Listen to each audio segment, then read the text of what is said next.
And here's a short conversation revealing the truth about gravity and mathematical abstractions. You'll have to excuse any spelling errors. I'm not aiming to be grammatically accurate in these short exchanges. I don't have spelling check active on my phone, and I type very quickly on a shitty keyboard, okay? So why do we have Newtonian and Einsteinian gravity at the same time in cosmology? These are two entirely different descriptions of gravity.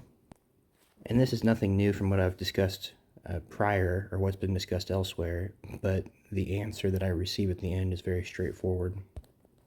Newtonian and Einsteinian gravity in cosmology. Newtonian gravity acts, as a practical approximation in most large-scale structure calculations where gravitational potentials remain weak and particle velocities are much less than the speed of light. Treating gravity as a classical force between masses is entirely sufficient. This Newtonian viewpoint underpins the vast majority, so on and so forth. Einsteinian gravity for fundamental dynamics.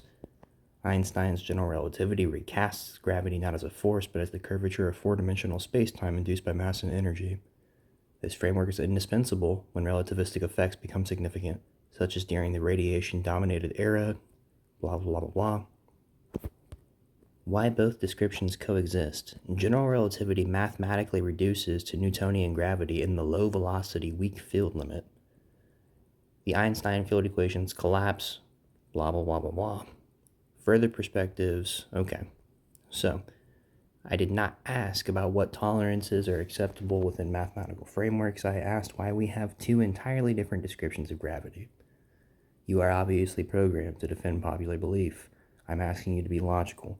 Why, if either version of gravity were actually real in the phenomenal world, would we have two extraordinarily different versions depending on what situation we examine? Do you see the fundamental issue? We teach these theories as if they were literally accurate descriptions of real life. They are not. They are models based on mathematical abstractions.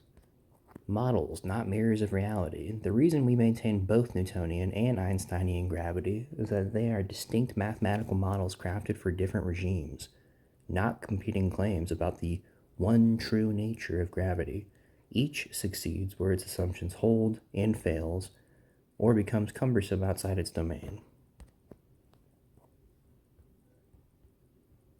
So again, so I would like you to say it clearly, because you are doing what is so often done in academic circles. You are dancing around a simple truth. Gravity, as it is modeled in mathematical equations, is not real. It is a mathematical model that attempts to describe what is real. Gravity isn't a tangible substance hidden in nature. It's a set of mathematical tools we build to predict how matter moves and light bends. Neither Newton's inverse square force nor Einstein's curved spacetime is literally what gravity is. They're models that capture patterns we observe under different conditions. When you drop an apple or watch galaxies cluster, what's real are the motions, the energy exchanges, the light paths. Our equations for gravity are abstractions that organize those observations into a consistent framework.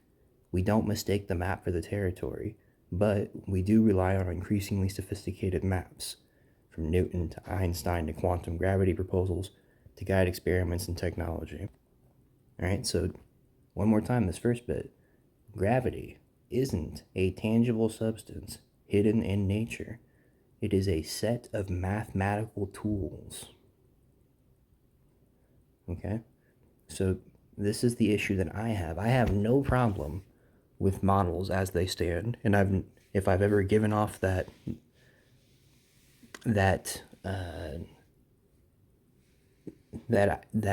feeling as if I do, as if I just arbitrarily hate mathematical models or something like that, that's not the case.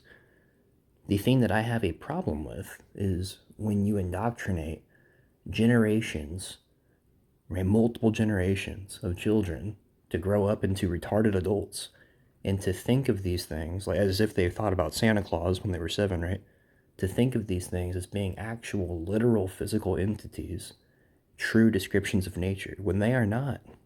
They're nothing close. It is nothing more than a mathematical abstraction.